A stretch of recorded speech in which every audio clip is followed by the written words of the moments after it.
तैमूर,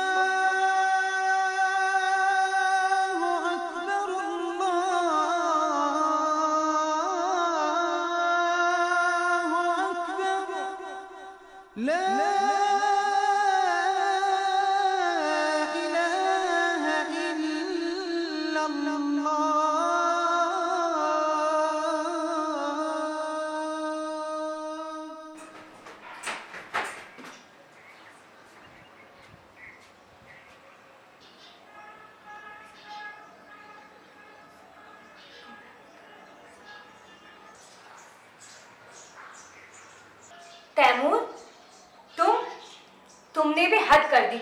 मैं कब से तुम्हारा इंतजार कर रही थी। कहाँ थी तुम इतने दिनों तक? अरे रुक जा 2 मिनट, गया था एक जरूरी काम से।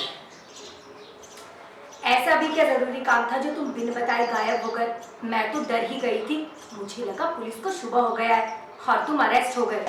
बढ़ा के बोल। अरे घर में कोई नहीं है, सब फूफी जान के वहाँ निकाह में गए हैं। फिर ठीक है, अब पुलिस से कौन डरता है? पाकिस्तान की पुलिस तो किसी काम की नहीं है। तो वैसे भी लोग कौन सा कोई गुनाह कर रहे हैं? दीन के लिए जिहाद ही तो कर रहे हैं। पर मैं तो डर ही गई थी ना तैमूर। तुमने तो मेरी जान ही निकाल दी थी। 4 दिन से गायब थे तुम। फिक्र न कर नज़्मा, इंशाअल्लाह मेरा मिशन पूरा होने से पहले मुझे कुछ नहीं हो सकता। और वैसे भी मैं अपने मिशन की जुगाड़ में किया था। कहाँ? बताता हूँ, पहले तू ये बता कि मौलवी साहब का कोई पैगाम तो नहीं है? हाँ, उनके तो कई फोन आ गए।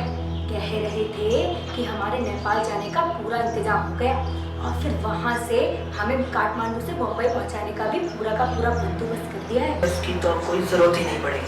क्यों? मुंबई जाने का इरादा बदल गया क्या? अरे वो तो पक्का है। जब से वो संभाला है तब से सिर्फ हिंदुस्तान को बर्बाद करने के सपने देखे हैं। अरे मेरे अम्मी अब्बू ने मेरा नाम तैमूर इसलिए तो रखा था कि एक दिन तैमूर लंग की तरह मैं हिंदुस्तान को निस्तनाबूद कर दूंगा। वो तो ठीक है, पर एक बार फिर सोच लो। कसाब ने भी सोचा था मुंबई पर अटैक करके मुंबई को नस्तनाबूद करने का, लेकिन क्या हाल हुआ? मुंबई तो आज भी चमक रही है, पर कसाब को लटका दिया गया फांसी में। कहीं हमारा हाल भी कसाब की तरह ना हो।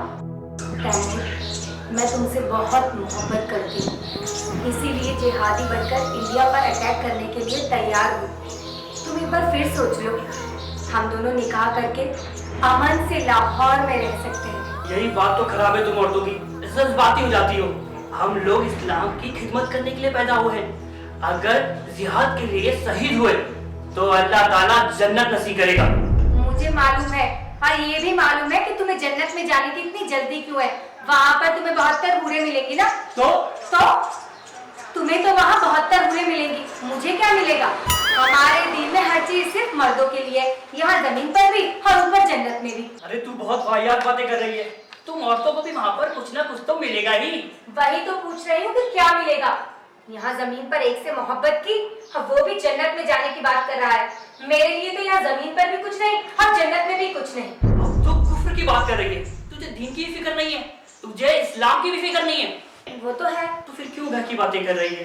हमने ख्वाब देखा था कि हम हिंदुस्तान में मुंबई में जाके अटैक करेंगे और वहाँ के काफिरों को मारकर हिंदुस्तान को जख्मी करेंगे, और ऐसा करने से हिंदुस्तान नाबूद हो जाएगा और फिर अरब से लेकर हिंदुस्तान तक सिर्फ अल्लाह ताला का राज होगा, इस्लाम का राज होगा।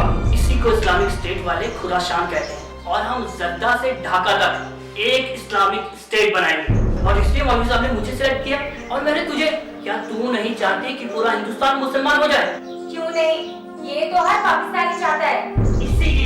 इसीलिए कायदे आज़म जिन्ना ने पाकिस्तान बनाया। उन्होंने सोचा था कि 20 करोड़ मुसलमान ईस्ट से और 20 करोड़ मुसलमान वेस्ट से इंडिया पे अटैक करेंगे और इंडिया में बैठे हुए मुसलमान उनका साथ देंगे और इंडिया खत्म। और इंशाअल्लाह फिर पूरा इंडिया हरे झंडे के नीचे आ जाएगा। पर कायदे आज़म के टाइम पे तो पाकिस्तान की आबादी 20 करोड़ नहीं थी ना? अरे मैं आज की बात कर रहा हूँ, लेकिन बड़ी दूर की नजर थी कायदे आज़म की। फिर ऐसा हुआ क्यों नहीं? इसलिए नहीं हुआ कि बांग्लादेश वाले हमसे अलग हो गए और कायदे आज़म का ख्वाब ही रह गया।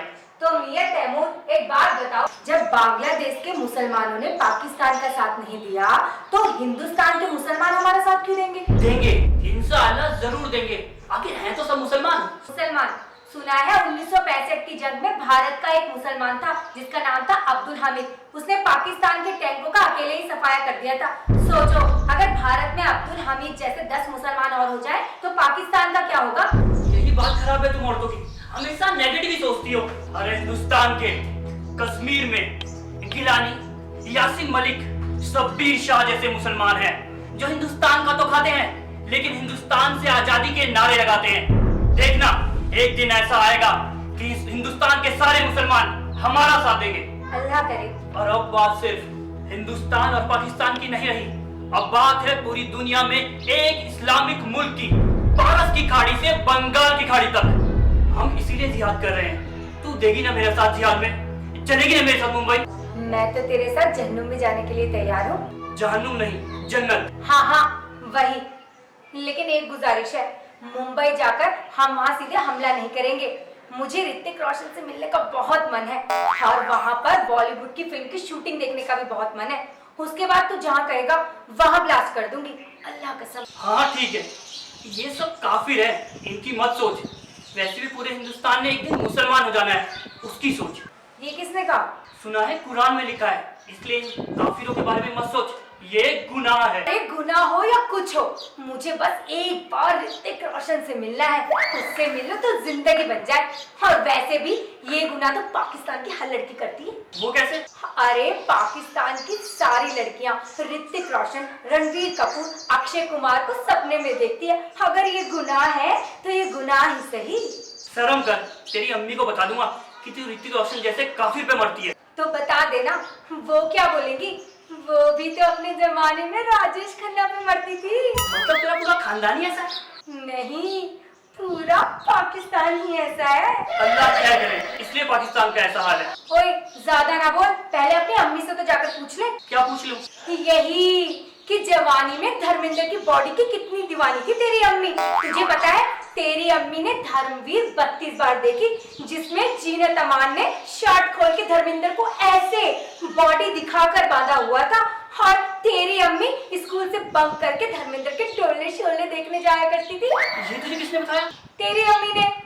मेरी अम्मी की बहन ही तो है तेरी अम्मी। यही तो दिक्कत है कि मेरी अम्मी भी तेरी अम्मी के खानदान से। तू देख लेना, मैं सबसे पहले बॉलीवुड के इन्हीं काफिरों पे अटैक करूंगा। ए, सब काफी नहीं है वहाँ पर शाहरुख खान, सलमान खान और आमिर खान भी है। वो भी काफिर है, नाचते गाते हैं। इस्लाम में नाचना गाना हराम है। हम सबसे पहले इन्हीं काफिरों में अटैक करेंगे। बस ऋतिक रोशन को छोड़ देंगे। एक बात तो रखनी पड़ेगी तुझे मेरी। ठीक है, लेकिन तू जिहाद के लिए तो तैयार है ना? तैयार हूँ। बोल कब चलना है मुंबई? मैं भी तो एक मुसलमान हूँ। कब बोलना है मौलवी साहब को टिकट करने के लिए? अब हमें इसकी कोई जरूरत नहीं पड़ेगी। मतलब मेरे पास एक ऐसी करामात चीज हाथ लगी है जिससे हम कभी भी कहीं भी जा सकते हैं। वो कैसे? ये देख, पत्थर। अरे ये करामाती पत्थर है। एक फकीर की 4 दिन खिदमत की मैंने, तब जाकर ये पत्थर मेरे हाथ लगा है। मैं ऐसा नहीं मानता। अरे तू देख, इसको हम पकड़कर जहाँ जाना चाहे वहाँ जा सकते हैं। मुझे भरोसा नहीं। लेकिन मुझे उन बाबा पे पूरा भरोसा है। वो बहुत ही करामाती बाबा हैं। उन्होंने मुझे कहा था कि तुम इससे कहीं भी जा सकते हो, लेकिन उन्होंने ये भी कहा था कि हम इससे 1000 साल आगे या 1000 साल पीछे भी जा सकते हैं। क्या टाइम मशीन है क्या ये? ऐसा ही कुछ समझ ले। तो एक काम करते हैं, किसी को आजमाते हैं। हम लोग चलते हैं 1000 साल पहले के लाहौर में। वहाँ जाके क्या करेंगे? क्या करेंगे मतलब? वहाँ हम देखेंगे कि हमारे पुरखे दिखते कैसे थे, क्या करते थे, कैसे रहते थे। ये करी तूने अकलमंदी वाली बात। चल तू मेरा हाथ पकड़। सबका मालिक एक करामाती पत्थर, हमें तू ले चल 1000 साल पहले के लाहौर में।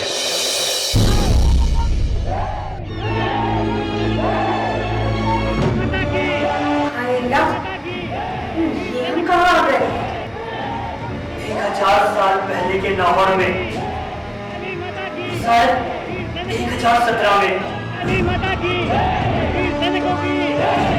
पर ये हो क्या रहा है? किसी बादशाह की फौज लग रही है, शायद जंग लड़ने जा रहे होंगे। पर ये सब तो हिंदू लग रहे हैं। तब तो हिंदू ही है।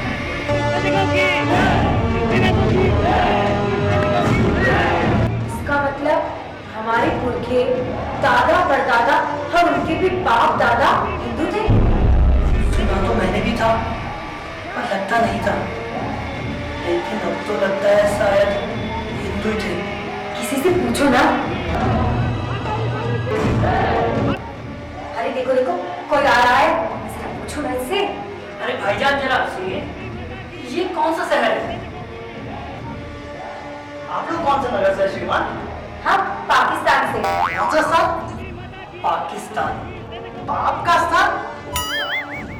जाने दो, ये कौन सा शहर है? मेरा मतलब नगर है। ये तो लोहराना है। इसका मतलब पुराने जमाने में लाहौर को लोहराना कहते थे। भाईजान, यहाँ का बादशाह कौन है? मेरा मतलब राजा। महाराजा नाथ जनपाल। नार्दिजन। भाईजान, यहाँ पर मुसलमान भी रहते हैं क्या? यानी कि मोमडन। आई मुस्लिम। मलेच, वो तो सब गांधार और फारस में रहते हैं। यहाँ तो सब सनातनी हैं। और आप लोग ये वेशभूषा, आप लोग भारत से नहीं है क्या? भाईजान, ये फौज कहाँ जा रही है? सेना? हाँ, सेना। अरे वो दुष्ट मलेच है ना, महमूद गजनवी, उसने लोहराना पर आक्रमण कर दिया है और सुना है कि उसकी सेना नगर के भीतर घुस गई है। क्षमा कीजिए श्रीमान, मुझे शीघ्र चलना है। नज़मा, इसका मतलब हम महमूद गजनवी के टाइम पे आ गए हैं। चल चल, यहाँ से चल।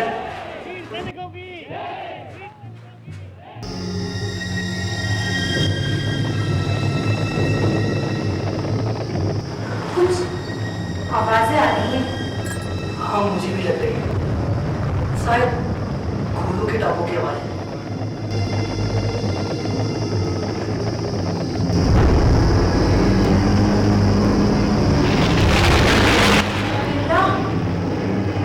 ये क्या हो रहा है? महमूद गजनवी की फौज आ गई है।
ये तो और बहुत बच्चों को भी नहीं छोड़ रहे हैं।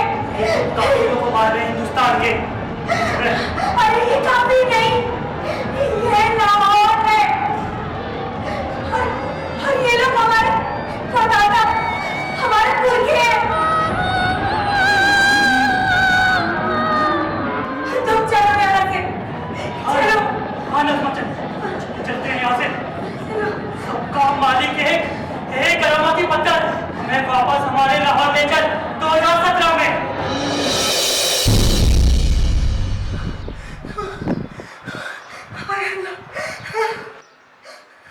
तुझे क्या हो गया? तू क्यों रो रही है? रो नहीं तो और क्या करूं? देखा नहीं उन जालिमों ने हमारे पुरखों को कैसे कत्लेआम कर दिया, और तो बच्चों को भी नहीं छोड़ा। अरे वो तो काफिर थे। चले मुंबई, चले जिहाद पर। मुझे कहीं नहीं जाना, नहीं जाना मुझे मुंबई। ऐसी बात कर रही है? देख, तुझे पता है जैसे लाहौर में सबको मुसलमान बना दिया था ना, वैसे ही एक दिन हिंदुस्तान में, मुंबई में सब मुसलमान ही मुसलमान होंगे। तुझे यकीन नहीं आ रहा? चल एक काम करते हैं, हम 100 साल बाद की मुंबई में चलते हैं। देखना, वहाँ सब मुसलमान ही मुसलमान होंगे। वहाँ बॉलीवुड भी ले चलोगे ना? तेरी तो तू नहीं सुधरेगी। देख, जब 100 साल के बाद सब जगह मुसलमान ही होंगे तो नाच गाना तो हराम हो गया। वहाँ कोई बॉलीवुड नहीं होगा। देख लेना, तू चल मेरे साथ, देख लेना वहाँ कोई बॉलीवुड नहीं होगा। चल, पकड़ मेरा हाथ। सबका मालिक एक है, एक करामाती पत्थर हमें 100 साल बाद के मुंबई में ले चलो।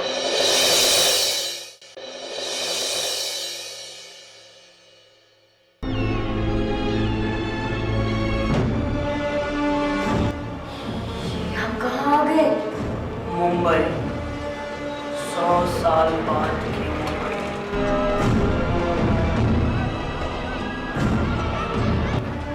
शायद हम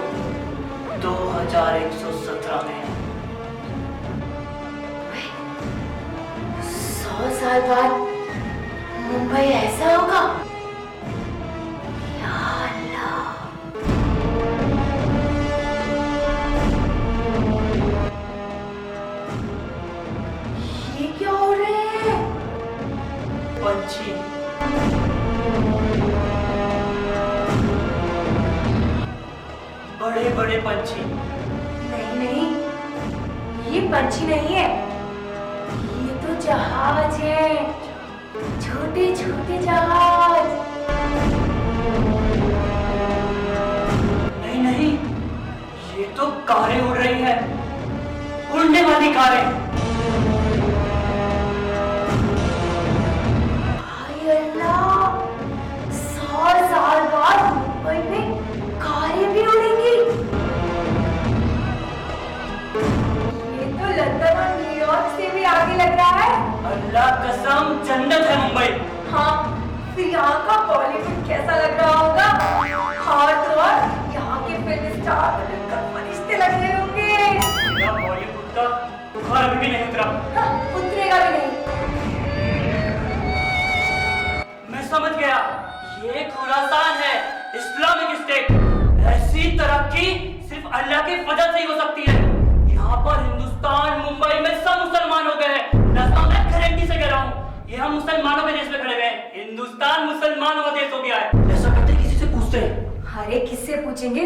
यहाँ तो सब उड़ रहे हैं, जमीन पर तो कोई दिख नहीं रहा है। अरे जी, कोई आ रहा है, चल पूछते हैं। भाईजान जरा सुनना जी। अस्सलाम वालेकुम। वालेकुम सलाम। तूने कहा था ना अस्सलाम वालेकुम, सब मुसलमान हैं। और भाईजान में से आपका नाम क्या है? My name Ramchandra Bhosle. मैं मुंबईकर, आमची मुंबई। आप तो हिंदू हैं, आपने तो वालेकुम अस्सलाम बोला ना। तो क्या हुआ? आपने अस्सलाम वालेकुम बोला, मैंने वालेकुम सलाम बोल दिया। पर क्या वालेकुम अस्सलाम बोलने से आपका मजहब खराब नहीं होता? कैसी बात कर रहे हैं आप? ये इंडिया है, यहाँ हिंदू राम राम बोलेगा तो मुसलमान भी राम राम बोलते हैं, और अगर मुसलमान अस्सलाम वालेकुम बोलता है तो हिंदू वालेकुम सलाम में उसका जवाब देता है। इसमें क्या प्रॉब्लम है? आप तो 21st सेंचुरी की बात कर रहे हैं। वही से तो हम आए हैं। मतलब? इसका मतलब हम बहुत दूर से आए हैं। वैसे भाईजान, आपके इंडिया में मुसलमान कितने हैं? मैं कुछ समझा नहीं। वो हम पढ़े लिखे नहीं है ना, तो हमें मालूम नहीं है। मजाक कर रहे हैं क्या? आज की तारीख में तो इंडिया में कोई अनपढ़ है ही नहीं। आप है कौन? भाईजान, वो कोई और बात है, आप छोड़िए ना। आप ये बताइए कि हिंदुस्तान में कितने मुसलमान हैं? तकरीबन 20% मुसलमान होंगे और 75% हिंदू। अब मेरा मतलब है कि मुसलमानों की हालत क्या है? वो हिंदुओं से ज्यादा खुशहाल है या? ये कैसे अजीब अजीब सवाल पूछ रहे हैं आप लोग? पहले आप बताइए ना कि क्या पोजीशन है मुसलमानों की, प्लीज भाईजान। पहली बात तो ये कि आज की तारीख में हिंदू मुसलमान इंडिया में कोई नहीं करता। हाँ, 100 साल पहले करते थे। मुसलमानों की पोजीशन की बात पूछ रहे हैं। आज की तारीख में दुनिया के सबसे 10 अमीर मुसलमान इंडिया के हैं, और जो पिछले महीने फुटबॉल का वर्ल्ड कप इंडिया ने जीता है ना, उसका कैप्टन भी मुसलमान है, और जो इंडिया का लास्ट प्राइम मिनिस्टर था वो भी तो एक मुसलमान है।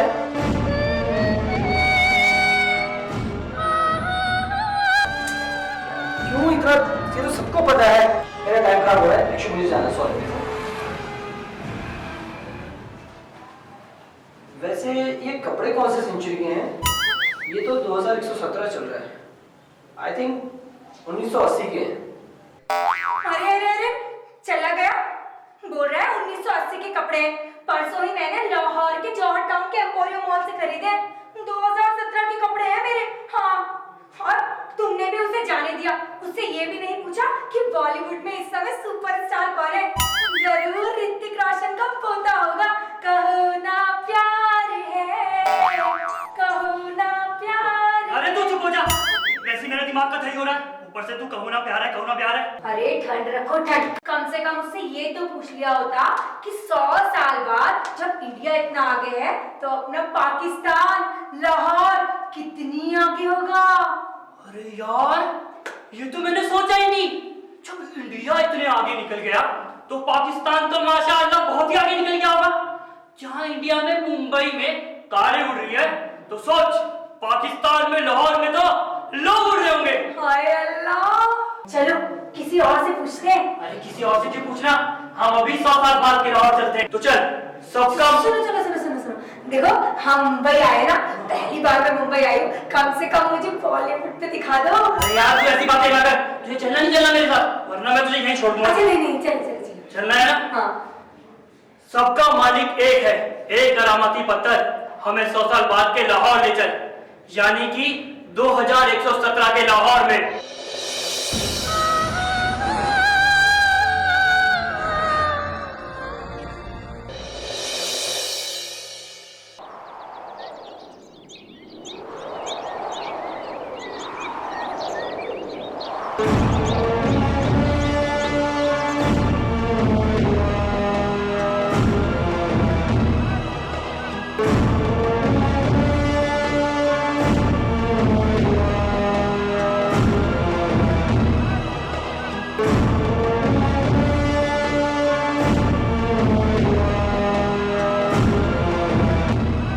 ये हम कहाँ आ गए?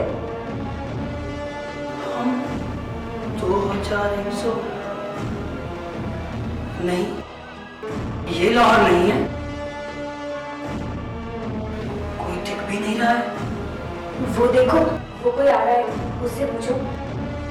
भाईजान जरा सुनिए। हाँ, ये कौन सा शहर है? तुसी कित्थों दे? लाहौर। ओए कर लो गल। वो तुम अपने शहर को नहीं पहचानते? पर भाईजान, ये लाहौर नहीं है। अच्छा भाईजान, ये कौन सा सन है? तुम दोनों पागल हो गए हो क्या? देखो मेरे पास टाइम नहीं है, मेरी भैंसें भाग जाएगी। अरे भाईजान, ये ना कुछ सालों से कोमा में था और इसे कुछ याद नहीं है। आप ही बता दो ना, ये कौन सा सन है? मेरी बात पर तो ये यकीन नहीं करता। ये 2117 है। 2117 और हमारे पाकिस्तान की ये हालत। पाकिस्तान? अरे कौन से जमाने की बात कर रहे हो? पाकिस्तान अब है कहाँ? मतलब ये पाकिस्तान नहीं है क्या? तुम दोनों मिलकर मेरा बुद्धू बनाए हो। नहीं नहीं भाईजान, वो बात ये है ना कि ये कोमा से आकर बाकी की सारी बातें भूल गया है। इसका दिमाग ना 2017 में चला गया है ना, कुदरत का करिश्मा। 100 साल पीछे की। अल्लाह जाने। प्लीज एक बार बता तो दो कि 2117 में लाहौर की हाल कैसे हुई? कहाँ से बताऊं? भाई साहब, 100 साल पहले से ही बता दो। अरे उस जमाने में al Qaeda, Islamic state, Hizbul Mujahideen, लश्कर ए तैयबा, ना जाने कैसी कैसी दहशतगर्द तंजीमें थी जो अरब से लेकर हिंदुस्तान तक मुसलमानों को बस एक ही ख्वाब दिखाती थी।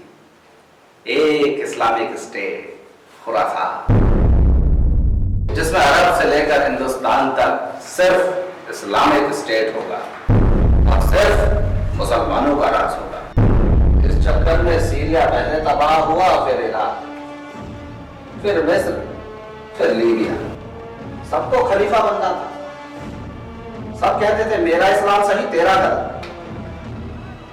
बस हथियार आ गए सबके हाथों में। शियाओं ने सुन्नियों को मारा, सुन्नी ने शिया को मारा, सब तबाह हो गए। पाकिस्तान में तो मजहबी कीड़ा इससे भी बुरा था। शिया सुन्नी, बरेलवी देवबंदी, और उस पर से बलूचिस्तान अलग, पंजाबी अलग, सिंधी अलग, काट दिया एक दूसरे को। पाकिस्तान के हुक्मरानों ने सोचा पाकिस्तान को एक करने का सिर्फ एक ही रास्ता है, इंडिया से जंग। तो डाल दी एटॉमिक मिसाइल इंडिया के ऊपर। इंडिया तो हमसे बहुत आगे था। हमारे एटॉमिक मिसाइल को उसने अपने मिसाइल सिस्टम से आसमान में ही रोक दिया और फिर अगले 10 सेकंड में पाकिस्तान का पूरा आसमान इंडिया की मिसाइलों से ढक गया। पाकिस्तान के सारे एटॉमिक रनवे बर्बाद हो गए। पाकिस्तान का वजीर आजम, वजीर, जनरल, कर्नल सब यूरोप, लंदन भाग गए। रह गए हम, हमारी भैंसें और ये खंडर। तो शुक्र है कि इंडिया ने एटम बम नहीं डाला, वरना ये दीवारें भी ना दिखती और ये खंडर भी ना बचते। और चाइना? चाइना ने कुछ नहीं किया, वो तो पाकिस्तान का दोस्त है। बरखुरदार, तुम्हारा दिमाग भी कोमा से पता नहीं किस जहां में पहुंच गया है। अगर चीन बीच में आता तो इंडिया उसे छोड़ता। अरे चाइना के तो 20 साल पहले ही 10 टुकड़े हो गए। तिब्बत अलग चला गया, हांगकांग अलग, मंचूरिया अलग, इनर मंगोलिया अलग, सिंकियांग बिल्कुल अलग।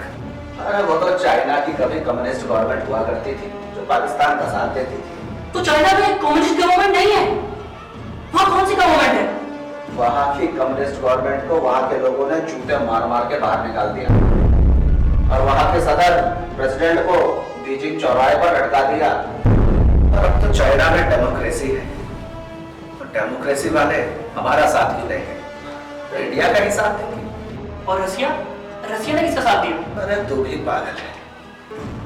रशिया पाकिस्तान का दोस्त क्यों था? पाकिस्तान का किसका दोस्त था? पाकिस्तान के लिए दोस्ती वोस्ती कुछ मतलब नहीं रखती थी, उसके लिए तो मजहबी सब कुछ था। अरे पाकिस्तान रशिया के चेचनिया के मुसलमान दहशतगर्दों का साथ देता था, तो वही सिंकियांग सूबा जो है चीन का, वहां के दहशतगर्दों को हथियार देता था। और ऊपर से तुर्रा ये कि पाकिस्तान रूस और चीन का दोस्त होने का नाटक करता था। होना क्या था? नाटक से पर्दा उठते, छोड़ दिया सबने हमारा साथ। रशिया और चाइना अगर पाकिस्तान का साथ दे भी देते तो इंडिया का क्या बगाड़ देते? अरे पराई आग में रशिया और चाइना क्यों जलते? बन गए इंडिया के दोस्त। ताकतवर के सब दोस्त होते हैं। तो कश्मीर का क्या हुआ? कश्मीर? अरे भैया, जब बलूचिस्तान हमारे हाथ से चला गया, सिंध चला गया, पख्तूनिस्तान चला गया, तो कश्मीर हमारे पास रहता। देखा उन्होंने भी चाल बदल दी। इंडिया वालों ने तो कह दिया था कश्मीर वालों से वो चाहे तो अपना अलग मुल्क बना ले, लेकिन कश्मीर वालों ने इंडिया से हाथ जोड़े कि हमें बस इंडिया के साथ ही रहना है। आप ये बताइए कि लाहौर का क्या हुआ? लाहौर पाकिस्तान में है कि नहीं? तुम भी कोमा से लौटी हो क्या बीबी? भाईजान कुछ ऐसा ही समझ लीजिए, मुझे माफ करना, पर आप बताइए तो सही कि लाहौर पाकिस्तान में क्यों नहीं है? क्या उस पर भारत ने कब्जा कर लिया है? भारत ने किसी पर कब्जा नहीं किया। सिंधियों ने अपना सिंधु देश अलग कर लिया, बलूचों ने बलूचिस्तान बना लिया, पख्तूनों ने पख्तूनिस्तान बचा लिया, पंजाब। तो फिर पंजाब के लोगों ने इसका नाम पंजाबिस्तान रख दिया। और यूं पंजाबी का तो हक था पूरे पाकिस्तान पर। अच्छा बीबी, मैं तो चलूं, मेरा दिमाग और उठाता नहीं तुमसे बात करने। भाईजान तो नज़मा, हाँ, मैं क्या ख्वाब देख रहा हूँ? नहीं, ये हकीकत है। तो अब हम क्या करें? चलिए कहाँ? अपने लाहौर 2017 में। पर क्यों जाना है वहाँ? वहाँ जाकर तुम फिर से दहशतगर्द बन जाओगे और जिहादी बन जाओगे, अपने लाहौर को इस हाल में ले आओगे, खंडर बना दोगे। इससे तो अच्छा है कि हम यहीं मर जाएं। नहीं नज़मा, अभी तू ये बातें मत कर, अभी तू हमारे साथ चल, तू चल बस। मुझे नहीं जाना। चल मेरे साथ, सबका मालिक एक है। हे करामती पत्थर, तू हमें ले चल 2017 के लाहौर वापस। हाय अल्लाह। नज़मा, मैं चलता हूँ, कल आऊंगा। अब तुम यहाँ दोबारा मत आना, चले जाओ यहाँ से। क्यों चला जाऊँ? मैंने कहा निकल जाओ यहाँ से। मगर क्यों? देखा नहीं तुम्हारे उन जिहादियों ने क्या किया हमारे पाकिस्तान का, इस्लाम का और इस लाहौर का। मेरी बात तो सुन ले। मुझे कुछ नहीं सुनना। नज़मा, मेरी बात तो सुन, मैं कहना क्या चाहता हूँ। मैंने कहा चले जाओ यहाँ से। अरे एक मिनट बात तो सुन ले नज़मा। बोलो। नज़मा, मेरे सब समझ में आ गया, मुझे जिहादी नहीं बनना। मैं कान पकड़ता हूँ, जिहाद विहाद सब बेकार की बात है। मुझे एक अच्छा इंसान बनना है, हिंदू मुस्लिम कुछ नहीं होता, सिर्फ एक अच्छा इंसान। फिर तो तू खुश होगी ना? पक्का? पक्का नज़मा, अल्लाह कसम।